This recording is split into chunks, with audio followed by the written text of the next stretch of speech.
ఉదయమున నీవు ఎవ్వరినీ కలుసుకొనక ముందు ప్రభువును కలుసుకో. నీవు ఎవ్వరినీ చూడకముందు ప్రభువును చూడు. నీవు ఎవ్వరితో మాట్లాడకముందు ప్రభువుతో మాట్లాడు. నీవు దేనిని వెదకకముందు ఆయన రాజ్యమును నీతిని వెదకు.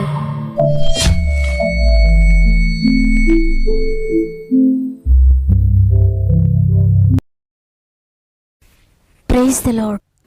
దేవుడు మనకు అనుగ్రహించిన ఈ మరొక నూతన ఉదయాన మిమ్మల్ని అందరినీ మరొకసారి గాడ్ ఫస్ట్ అనే వాగ్దాన కార్యక్రమానికి ప్రేమతో ఆహ్వానిస్తూ మీ అందరికీ నా యొక్క హృదయపూర్వకమైన శుభములు తెలియజేస్తున్నాను. ఈ ఉదయాన ప్రియ దేవుని బిడ్డలారా, మీరందరూ ఎలా ఉన్నారు? దేవుని అత్యంత కృపను బట్టి బాగున్నారని, ఆయన కృపను బట్టి మీరు, మీ కుటుంబాలు, మీ ఉద్యోగాలు, మీ వ్యాపారాలు, మీరు చేసే ప్రతి పనిలో కూడా మీరు అభివృద్ధి చెందుతున్నారని, అన్నిటికన్నా ముఖ్యంగా ఆత్మలు వర్ధిల్లుతున్నారని దేవుని మాట ప్రతిరోజు మిమ్మల్ని బలపరుస్తుందని నమ్ముతున్నాను. అనేక సార్లు ఉదయం లేవగానే ఏదో దిగులు, ఏదో వేదన, బాధతో నలిగిపోతూ ఉంటాం.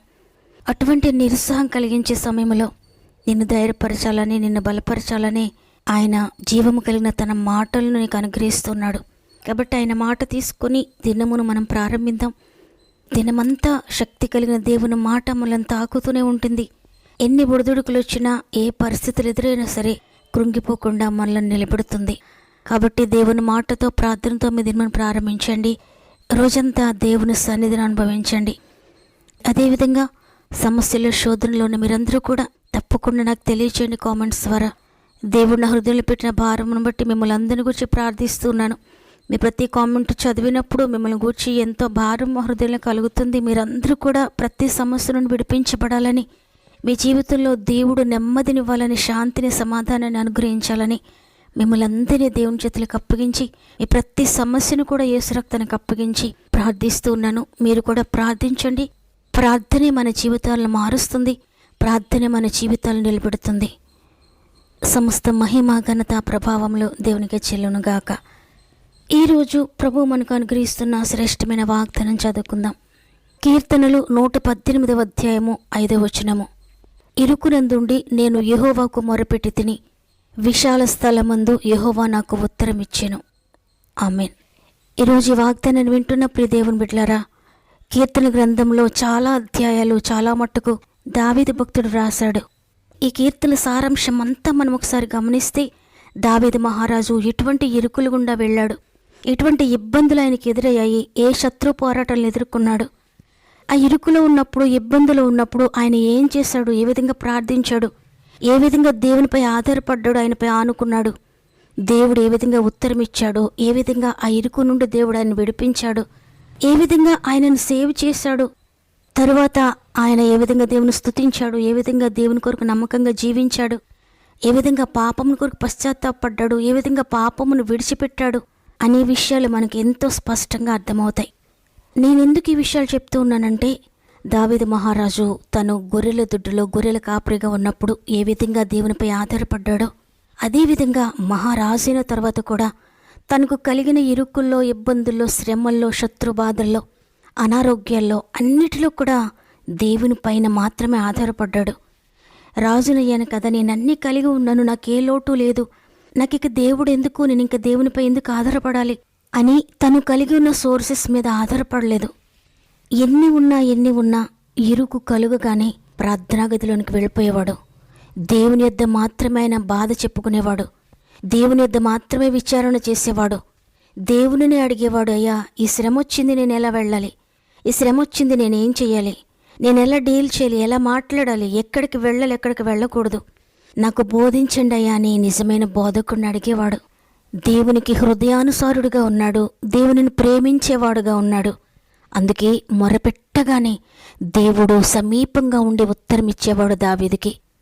అందుకే తన ఎక్స్పీరియన్స్తో చెప్తూ ఉన్నాడు, ఇరుకునందుండి నేను యెహోవాకు మొరపెట్టి తిని, విశాల స్థలముందు యెహోవా నాకు ఉత్తరం ఇచ్చాను అని.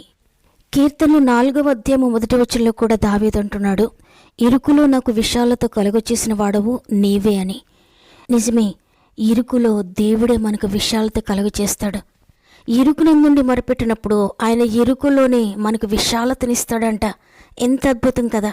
విశాల స్థలములో మనకు ఉత్తరం ఇస్తాడు, విశాలమైన దృక్పథాన్ని మనకి ఇస్తాడు, విశాలమైన ఆలోచనలు మనకి ఇస్తాడు. క్రైస్తవులంగా దేవుని నమ్మిన బిడ్డలముగా మనం ఎంచుకున్న మార్గము విశాల మార్గం కాదు, అది ఇరుకు మార్గము. కష్టమైన నష్టమైన దేవునితో ఉండడం, ఇరుకైన ఇబ్బందైన దేవునితో కలిసి నడవడం. ఈ లోకంలో దేనిపైన, ఏ శక్తిపైన, ఏ మనిషిపైన కూడా ఆధారపడకుండా విశ్వాసంతో ముందుకు సాగడం, విశ్వాస మార్గంలో నడవడం అనేదే క్రైస్తవ జీవితం. ప్రభువుని ఎరుగని ప్రజలు విశాల మార్గంలో నడుస్తారు. వారి శరీరము ఏ విధంగా నడిపిస్తే ఆ విధంగా, ఏది చెప్తే అది చేసుకుంటూ ముందుకు వెళ్ళిపోతారు. అందుకే చాలామంది క్రైస్తవ్యంలోనికి రావడానికి, క్రీస్తు ప్రభువుని అంగీకరించడానికి భయపడుతూ ఉంటారు, వెనుకంజ వేస్తూ ఉంటారు. క్రీస్తు ప్రభువుని నమ్ముకుంటే ఏ సంతోషము ఉండదు, ఏది చేయడానికి ఉండదు, ఏ ఎంటర్టైన్మెంట్ ఉండదు, మనం ఇష్టం వచ్చినట్లుగా జీవించడానికి ఉండదు అన్నట్లుగా అనుకుంటూ ఉంటారు. నిజమే, విశాల మార్గంలో అన్నీ చేయొచ్చు. శరీరం ఏది చెప్తే అది చేయొచ్చు, ఏ కట్టడం ఉండదు, ఏ రెస్ట్రిక్షన్ ఉండదు.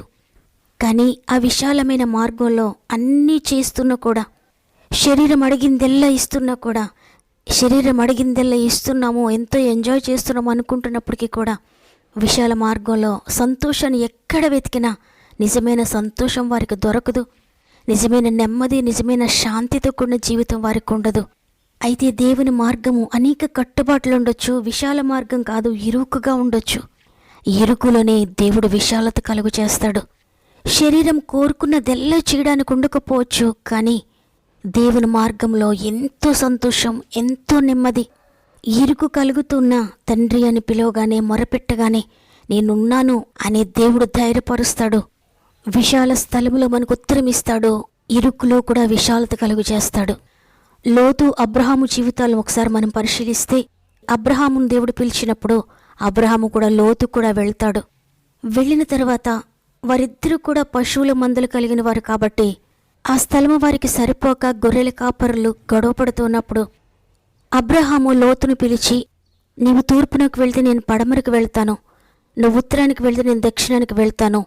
ఈ స్థలమంతటిని పరిశీలించి మొదట నీవు స్థలాన్ని ఎన్నుకో, ఆ తర్వాత నేను తీసుకుంటానన్నప్పుడు లోతు ఆ ప్రదేశాన్నంతటిని నలుదిక్కులా చూచి ఎక్కడైతే పచ్చగా ఉంటుందో ఆ పచ్చని ప్రదేశాన్ని ఎన్నుకొని వెళ్ళిపోతాడు.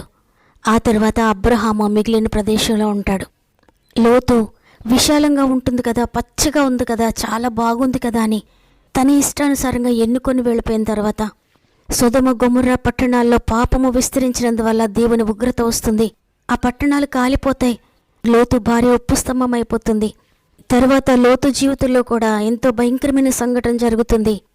ఇప్పటికీ కూడా లోతును గూర్చి గుర్తు చేసుకుంటే ఎంతో విచారకరమైన పరిస్థితి మనకు కనబడుతుంది. పచ్చని స్థలాన్ని, విశాల మార్గాన్ని ఎన్నుకొని వెళ్ళాడు. ఎంతో సంపాదించుకోవచ్చు, ఎంతో బాగుంటాము నేను నా పిల్లలు అని అనుకున్నాడు. కానీ ఆ విశాల మార్గంలో నెమ్మదిని పొందలేకపోయాడు, శాంతిని పొందలేకపోయాడు, సమాధానము, సంతోషం లేదు. కానీ భయంకరమైన దుఃఖము, భయంకరమైన వేదనతోనే లోతు జీవితాన్ని ముగించాడు. నిజమే, ప్రభువు నమ్ముకోవడం అంటే ఇది ఇరుకుగా ఉంటుంది. శరీరాన్ని త్రొక్కిపెట్టాలి, శరీరాశలను త్రొక్కిపెట్టాలి. బైబిల్ గ్రంథం సెలవిస్తూ ఉంది, నన్ను వెంబడింపగోరువాడు తన్ను తను ఉపేక్షించుకొని తన సిలువనెత్తుకొని నన్ను వెంబడించాలని. నిజమే, శరీరాన్ని అణచివేయడము సిలువ మోయడంలాగే ఉండొచ్చు. శరీరానికి స్వేచ్ఛ లేదు అన్నట్లుగా అనిపిస్తూ ఉండొచ్చు. కానీ క్రీస్తు మార్గంలో ఆత్మకు సంపూర్ణమైన స్వేచ్ఛ, ఆత్మలో నిత్య సంతోషము, నిత్య ఆనందము. ఈ శరీర సంతోషం కంటే కూడా దేవునిలో ఉన్న ఆనందము, ఆయనలో ఉన్న సంతోషము ఈ లోకం ఇచ్చినటువంటిది కాదు. ఈ లోకంలో ఎక్కడ దొరకని నిత్య సంతోషాన్ని దేవుడు తనను వెంబడిస్తున్న వారికి అనుగ్రహిస్తాడు. కాబట్టి ఈరోజు ఈ మాటలు వింటున్న ప్రియ దేవుని బిడ్డలారా, ఒకవేళ ఇరుకులో ఉన్నారా, ఇబ్బందుల్లో ఉన్నారా, దేవుని మార్గం ఇరుకుగా ఉందని ఎంత మాత్రం కూడా దేవుని మార్గమును విడిచిపెట్టొద్దు, దేవునికి దూరంగా వెళ్ళిపోవద్దు. ఇరుకులోనే దేవునికి విశాలతను అనుగ్రహిస్తాడు. నీవు ఆత్మలో ఎప్పుడైతే వర్ధిల్లుతావో, ఆత్మలో వర్ధిల్లుచున్న ప్రకారముగా నీవు అన్ని విషయాలు వర్ధిల్లుతావు. ప్రతి విషయంలో దేవుడు నీకు స్వేచ్ఛను అనుగ్రహిస్తాడు. ప్రతి విషయంలో దేవుడు నీకు విశాలతనిస్తాడు. విశాల స్థలమందైన నీకు ఉత్తరం ఇస్తాడు. కాబట్టి ఇరుకైనా ఇబ్బందైనా దేవుని మార్గంలో నడవండి ప్రియ దేవుని బిడ్డలారా. దేవుని మార్గంలో ఉన్న సంతోషము ఈ లోకంలో నీకు ఎక్కడా దొరకదు. కాబట్టి అందరం కూడా ఈరోజు, అవును తండ్రి, ఇరుకైనా, కష్టమైన, నష్టమైన నీ మార్గంలో నేను నడుస్తానయ్యా, అది నన్ను నిత్య జీవం వరకు తీసుకువెళ్తుందని నేను నమ్ముతున్నానని అందరం కూడా ప్రభు సందులో మోకరించి ప్రార్థన చేద్దామా? ప్రేమగల తండ్రి, నీకు వందనాలు. నీ ఉచిత కృపను బట్టి మరి యొక్క నూతన దినాన్ని మాకు అనుగ్రహించి ఈరోజు సజీవులంగా లేచి నేను స్తుతించడానికి, నేను ఘనపరచడానికి, నీ మాటలు వినడానికి మీరు మాకు అనుగ్రహించిన ఈ గొప్ప అవకాశమును బట్టి మరి ఒకసారి నీకు కృతజ్ఞత చెల్లిస్తున్నాను. ఈరోజు మాతో మాట్లాడినందుకు వందనాలయ్యా. అవును తండ్రి, దావీదు భక్తుడు ఇరుకునందుండి నీకు మొరపెట్టినప్పుడు విశాల స్థలమందు మీరు ఉత్తరం ఇచ్చారు. ఈరోజు ఎంతమంది ఇరుకులో, ఇబ్బందుల్లో ఉండి, కష్టాలలో ఉండి నలిగిపోతూ ఏ విషయంలోనూ నాకు ఆశీర్వాదం లేదు, ఏ విషయంలో నాకు విశాలత లేదు, ఎన్నో సంవత్సరాలుగా నేను ఇదే జీవితాన్ని గడుపుతూ ఉన్నానని ఎవరైనా నాకు దుఃఖపడుతూ ఉంటే ప్రతి ఒక్కరిని నీ చేతులకు అప్పగిస్తున్నానయ్యా. విశాల స్థలమందు వారికి ఉత్తరం ఇవ్వండి. నీకు ప్రార్థించే మనసును దయచేయండి. నీకు మొరపెట్టుకునే ఆత్మను కుమ్మరించండి. ప్రార్థనాత్మను కుమ్మరించి ఇరుకులో, ఇబ్బందుల్లో నీకు మొరపెట్టుకుని విజయం పొందుకోవడానికి సహాయం చేయండి. ఆత్మీయ నేత్రాలు తెరవండి నాయన. ఈ భూలోకాన్ని మాత్రమే చూడకుండా నీ వైపు చూస్తూ ముందుకు సాగడానికి సహాయం చేయండి. మరి ముఖ్యంగా తండ్రి, అనేక మంది బిడ్డలు వారి ప్రార్థన వినపం మాకు తెలియజేస్తుండగా ప్రతి ఒక్కొక్కరిని చేతులకు అప్పగిస్తున్నానయ్యా. అనేక మంది సమస్యలో ఉన్నారు తండ్రి, దుఃఖంలో ఉన్నారయ్యా, ఎటు తోచని పరిస్థితుల్లో ఉన్నారయ్యా, ఏం చేయాలో తెలియక కంగారు పడుతూ భయపడుతున్న పరిస్థితుల్లో ఉన్నారయ్యా. ప్రతి ఒక్కరిని కొన్ని చేతులకు అప్పగిస్తున్నాను. ప్రతి ఒక్కరిని లేవనెత్తండి అయ్యా. వారు పడిన గుంటల్లోని వారిని విడిపించండి. వారు అనుభవిస్తున్న వేదన నుండి విడిపించి విశాల స్థలమందు వారికి ఉత్తరం ఇవ్వండి తండ్రి. నైనా వారు ఏ దుఃఖకరమైన పరిస్థితులు గుండా ప్రయాణిస్తూ ఉన్న త్వరలోనే అద్భుతకరమైన విడుదల మీరు దయచేస్తున్నారని నమ్ముతూ ఉన్నాను. ప్రతి ఒక్కరిని చేపట్టి లేవనెత్తండి. ప్రతి సమస్యల నుండి బయటకు లాగండి అయ్యా. మరి ముఖ్యంగా తండ్రి, ప్రవీణ్ పగడాల బ్రదర్ కుటుంబం కోసం ప్రార్థిస్తున్నాను తండ్రి. మేమందరం కలిసి ఆ కుటుంబాన్ని మీరు నిలువబెట్టండి. వారి పరిచర్ని కొనసాగించండి. కుటుంబానికి మీరు తోడుగా ఉండి, రక్షకుడుగా ఉండి, ఆదరణకర్తగా ఉండి, ఆ కుటుంబానికి యజమానుడిగా ఉండి మీరు నడిపిస్తారని బలమైన చేతులకు అప్పగించుకుంటూ ఈరోజు ప్రత్యేకంగా పుట్టినరోజులు, పెండ్లి రోజులు జరుపుకుంటున్న వారందరినీ గాయపడిన చేతులకు అప్పగిస్తూ సంవత్సరం అంతా మీరు తోడుగా ఉండమని, ప్రత్యేకంగా ఎగ్జామ్స్ రాసిన బిడ్డలందరినీ కూడా జ్ఞాపకం చేసుకోండి. వారికి తోడుగా ఉండి ముందుకు నడిపించండి. గర్భంతోని బిడ్డలందరినీ కూడా చేతులు పెడుతున్నాను తండ్రి. 9 నెలలు మీరు తోడుగా ఉండి సేఫ్ డెలివరీ స్థాయి చేయండి. ఈ దినం ప్రారంభిస్తూ ఉండగా ఈరోజంతా మా ఆత్మీయ కుటుంబానికి తోడుగా ఉండి, వారు వెళ్ళి ప్రతి స్థలంలో నీ దూతలను తోడుగా ఉంచి వారు చేస్తున్న ప్రతి ప్రయత్నమును సఫలపరుస్తున్నారని నమ్మి యేసయ్య పరిశుద్ధమైన నామములు అడిగి వేడుకొంచున్నాను తండ్రి. ఆమెన్. ఈరోజు ఈ వాగ్దానాన్ని విన్న ప్రియ చెల్లి, ప్రియ తమ్ముడు ఇరుకులో ఉన్నారా? దేవునికి మొరపెట్టండి.